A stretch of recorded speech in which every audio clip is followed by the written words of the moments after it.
Good morning. So, in the lectures till now, we had been looking at measurement of electrical quantities, that is, of say current, voltage, or resistance, or even inductance and capacitance. Okay, so in the next set of few lectures, we would be looking into measurement of non-electrical quantities. Okay, and of this, we will first look into displacement measurement.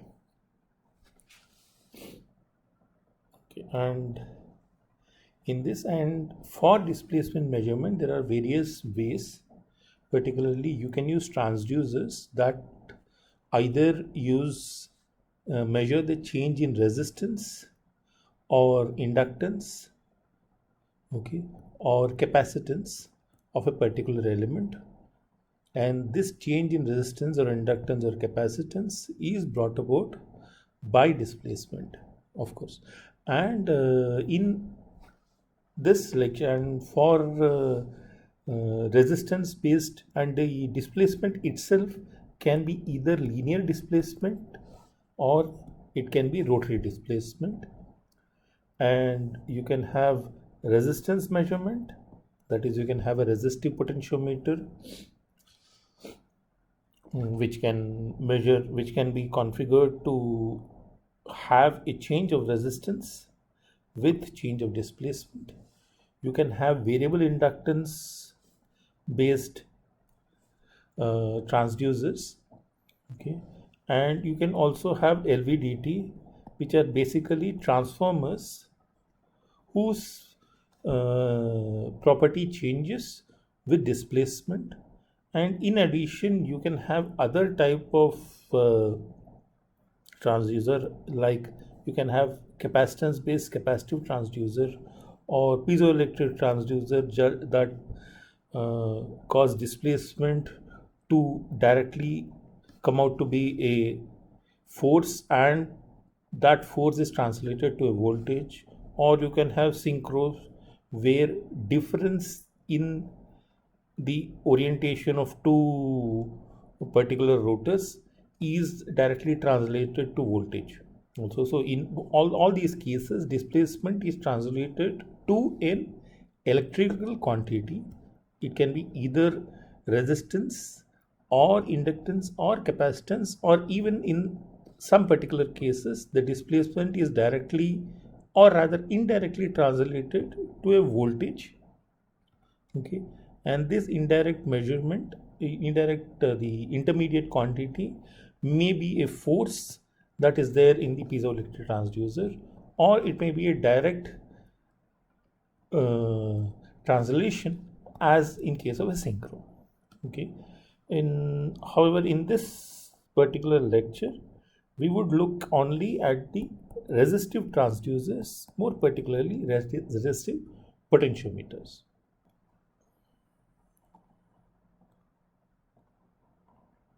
Okay, now what is a resistive potentiometer?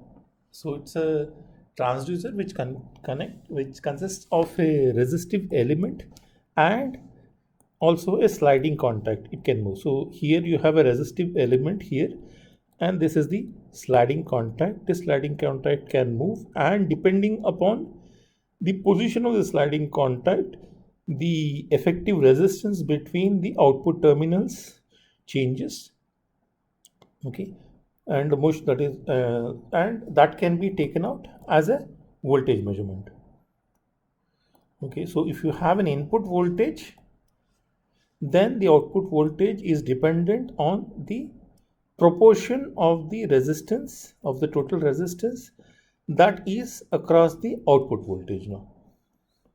Okay, so if you have xi as this as the portion in CD in with which is across the output terminals, and if you have the total voltage is taken as, let us say, xt. Total length is xt. Okay, so xi by xt, and if this resistance, if the entire resistance is r, the resistance across the output terminals would be xi by xt times r, and also the output voltage would be xi by xt times the input voltage E excitation. Okay, so that is the principle of the of an ideal resistance potentiometer. Okay, that is, the output voltage of the transducer is in direct proportion to the displacement xi that the wiper is making. Okay, and now we have a translational potentiometer here. You can even have rotational potentiometer. Okay, where instead of a linear motion, a rotary motion is measured, and even you can have helical potentiometer or a multi-turn potentiometer where this rotation can be n times 2 pi. So it can be greater than 360 degrees. Okay, here you can have, you may not be able to do something, measure a turn that is greater than 360 degrees in a single turn, or a rotational potentiometer. You can only measure angles less than 360 degrees, and in a helical potentiometer you can go for angles greater than 360 degrees. But however, in an ideal case, all these three devices have linear characteristics. Okay, or the output voltage is proportional to the displacement xi. Okay, or the rotational displacement theta I. Okay, and you can even uh, the resistance potentiometer can also be made into displacement transducer by coupling the shaft of the object whose motion is to be measured. So let us say you want to measure the displacement of the potentiometer.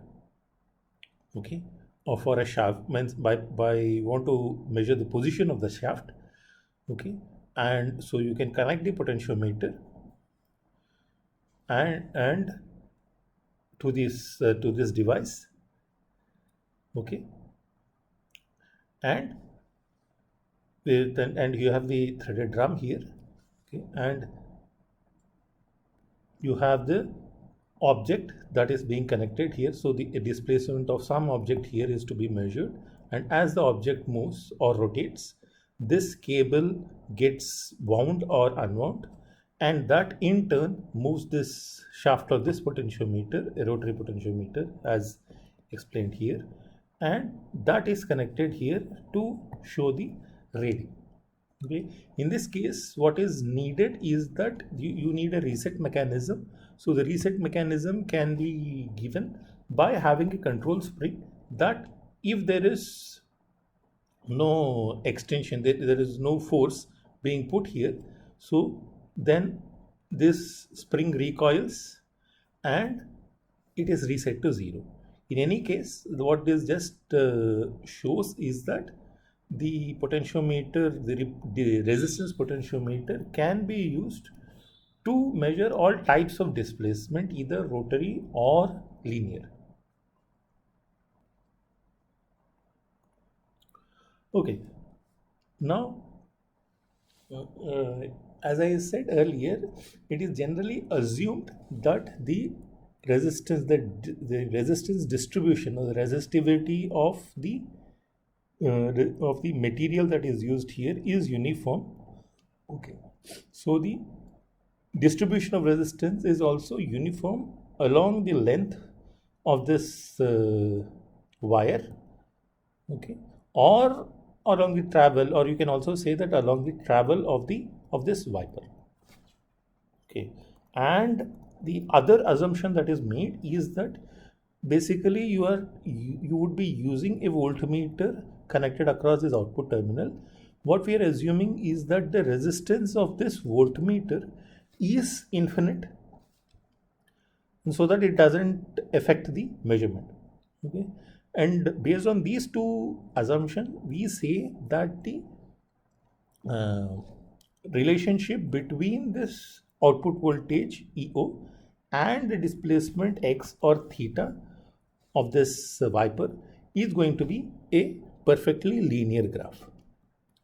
Okay. However, this is usually not the case. What you have here is that practically the meter resistance is going to be finite. So you have a finite meter resistance Rm. And because of this, there would be a loading effect. And now the voltage across the meter, okay, is or the ratio of the input voltage to the voltage across the meter is given by this relationship, where the output is across the parallel combination of uh, K times RP, where RP is the total resistance of the potentiometer, and so RP is total resistance of the pot. Okay, and K is the proportion of the pot that is across the output terminal. Okay, it is given by this relationship, which if you simplify, what you will end up with is this expression. Okay, notice that this expression is highly nonlinear.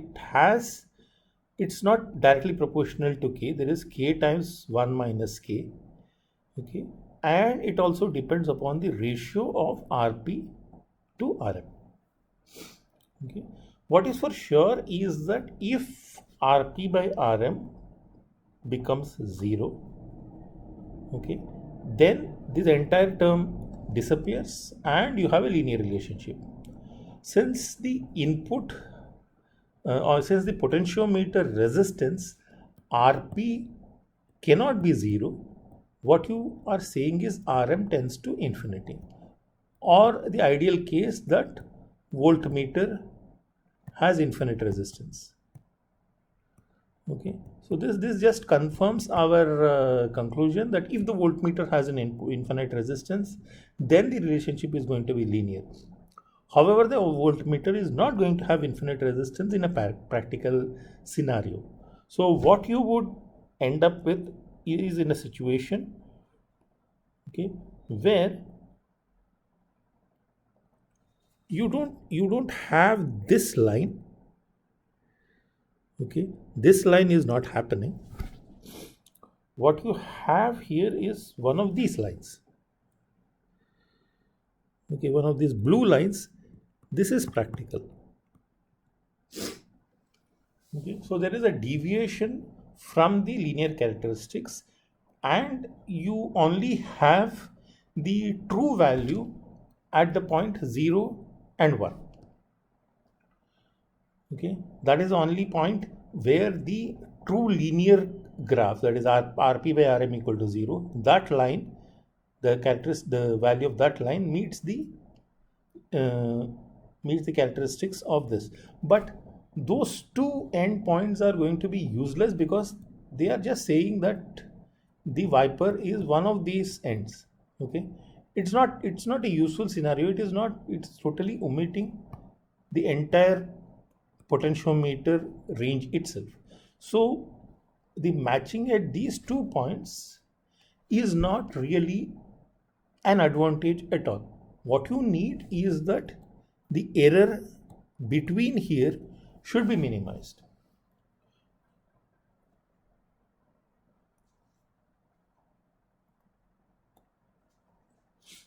Okay. So now what we need is that we want to minimize the error between the loaded case, so the practical case, and the no load case, where you assume that the voltmeter has infinite resistance. That is the ideal case. Okay, so this error has to be minimized, which means that this expression has to be minimized. But what is that expression? That expression, when you simplify, comes out to be something like this, as expressed here. Okay, and if you try to plot this, okay, you get something like this. Okay, the error, the percentage error, if you divide this by ex, okay, eex, then the percentage error turns out to be given by this expression, or and represented by this graph. Again, what we see here is the error is 0 at these two ends, which, as I said earlier, is going to be really useless. And as expected, the overall magnitude of the error is going to decrease as RP by RM increase, RM by RP increases. So that is if the ratio of the voltmeter resistance to the potentiometer resistance increases, okay, RM by RP increases, error percentage overall it goes down. So that is the conclusion. Okay, now, but this may not be really useful, because you may end up in a situation that I can't increase RM beyond a limit, and I can't see. So we can't increase RM beyond the limit. Can we decrease RP? So let's see if that is an option. Okay. So if you say RM is fixed, is it possible to combat the loading effect by reducing RP? Okay. So RM is equal to some particular value. Can I reduce RP? Okay. So the answer is not really. If you reduce RP, it will imply that the same amount of current, or more current flows through the circuit for the same excitation. Okay, so which would mean that I square R increases, which means that the power dissipation increases. Okay, however, this source itself is only a practical source, and it has a maximum power output. Okay, so the amount of current that can flow through the circuit is limited again by this source. So the minimum value of RP is also limited by the practical consideration that I have a practical source.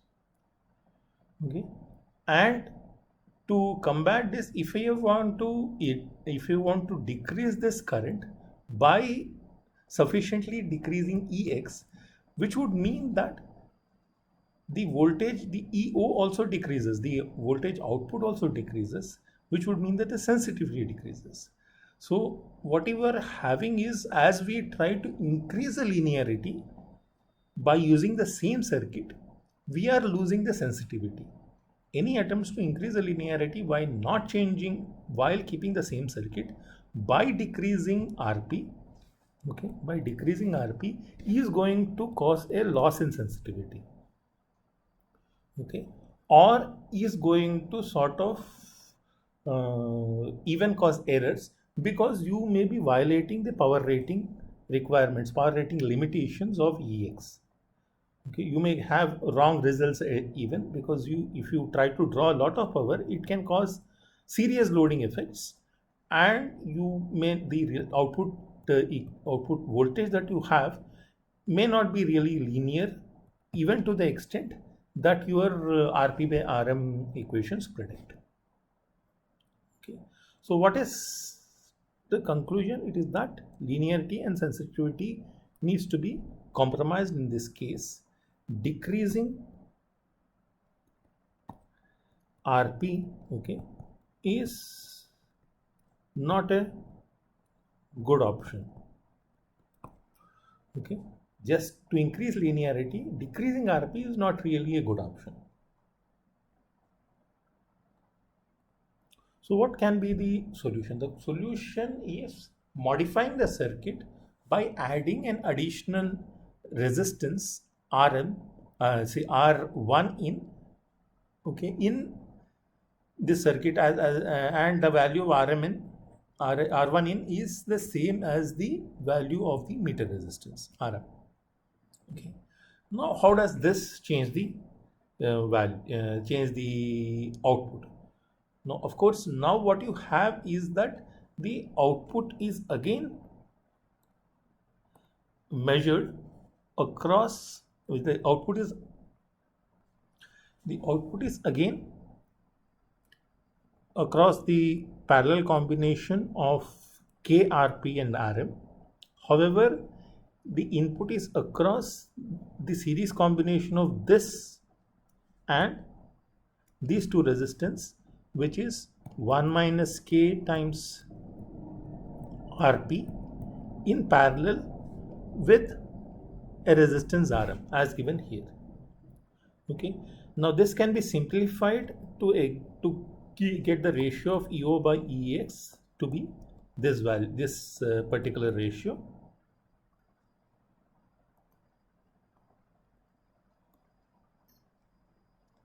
Okay. And now if you try to plot the error between the input output ratio in this modified circuit and the no load case, then you would see that the error is now much closer. So the value of EO by EX is much closer to this linear line, the ideal line, than the case when you didn't, then the case where you didn't have that R1 in resistance. Okay, so the compensated system now has an error which is much less in magnitude than the uncompensated circuit at almost all values of K. And however, what we are talking about is that the magnitude of the resistance is magnitude of the error is lesser. However, the error is negative in certain range and it is positive in another range. Okay, so depending upon your value of K, okay, the error can either be negative or it can be positive. There may be an underestimation, there may be an overestimation. However, the estimation is now much closer to the true value and that is much more desirable. Okay, now coming to the resolution of the potentiometer. Usually the potentiometers that you have is you have a core around which you have a resistive wire, a wire of a resistive material that is being wound, and you have a wiper that goes across this wire. Okay, so if you take a cross-sectional view, so you have a resistance wire coming here, different turns of the wire, and you have a wiper touching one of these turns, and appropriate resistance is being connected into the circuit. Okay, so for a particular length, if you have a wire with n turns in it, then n and the number of turns n is in turn gives a indication of the sensitivity of the instrument. The more the n, the more sensitive the instrument is, or the sensitivity is proportional to the number of turns n. Okay, and one trivial conclusion now would be is that now if you have a particular length for which you need a potentiometer and you have a value of n, let us say you have n1 number of turns in it. Now you can increase the sensitivity by having more number of turns. Okay, however, if you want to accommodate more number of turns, you have to typically go for a wire whose diameter is lesser, a thinner wire. Okay, and so however, the cross-sectional area, perimeter, okay, of this core is going to remain same. So if you want to, so you can say that if the cross-sectional perimeter, that is if this is S, okay, and you have n turns, okay, then your resistance is proportional to the length of the length of the wire is proportional to length of the wire, and therefore resistance is proportional to S times N. Okay. Now, if you want to increase the sensitivity, you are going from N1 to N2. So R1 is proportional to S times N1, and when you increase R to R2, it is proportional to S times N2. Okay, so on one case, S is increasing and R1 was proportional to the diameter also. Okay, so the diameter of the resistance in the first case, and R2 is proportional to diameter of the resistance wire in the second case. Okay, so as sensitivity is made to increase, N1 or N2 is greater than N1. Okay, that is, I need more number of turns. Okay, and D1, the diameter, is greater than D2. Okay, so you need a thinner wire. So the length is increasing and the cross section is decreasing, and so the overall resistance R2 will be greater than R1. Okay, so which would mean that RP is increasing. Okay, so what you end up with is that when you want to increase the sensitivity, you inevitably end up increasing the resistance value, the potentiometer's resistance also. Okay, and this case is there in the case of wire wound resistance. Okay, and however, if you have a meter, if Rm is constant and Rp is increasing, this again is affecting linearity. Okay, so you have to again look into the conflict between resolution and linearity. Now Rp, by increasing resistance, by attempting to increase the resolution, you are increasing Rp. However, increasing Rp is going to affect the linearity also. So again, there is a trade-off between linearity and resolution. However, this case is in case of wire wound resistance. If we have a type of potentiometer, okay, if you have a type of potentiometer where you don't have this concept of number of turns, then probably this conflict between resolution and linearity may not arise at all. Unfortunately, we do have that type of potentiometers. Okay, so fine resolution can be achieved by using carbon film, where you have carbon film being deposited along the entire length of the potentiometer, and so at any arbitrary position of the wiper, you will have a resistance rather than the jumpy effect that you get in the case of a wire wound resistor. Okay, and you also have a conductive film type potentiometer, where you have a conductive film, and you have a wiper that sort of makes contact at any one point along the length of the potentiometer, and the output is taken between one of the ends and the intermediate point. You also have a ceramic potentiometer, okay, which operates in a similar fashion. However, you have the resistor is being made of metal particles embedded in a ceramic base. Okay. Now, as a conclusion, if you look at the advantages and disadvantages of the resistance potentiometer, because of the simplicity in the construction, these potentiometers are quite inexpensive. Okay. And again, due to the simplicity in the circuit that is also involved, they are simple to use. Okay. They are quite efficient for their simplicity and the ease of use. Okay.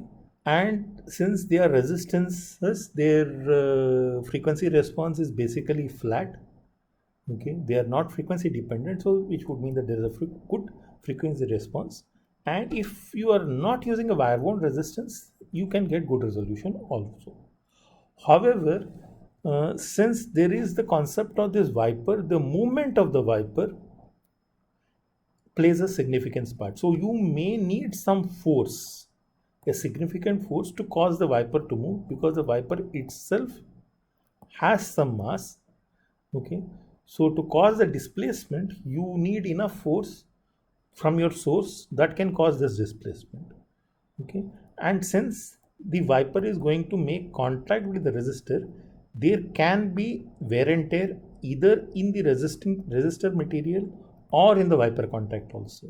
Okay, so sliding contact will be subject to wear and tear.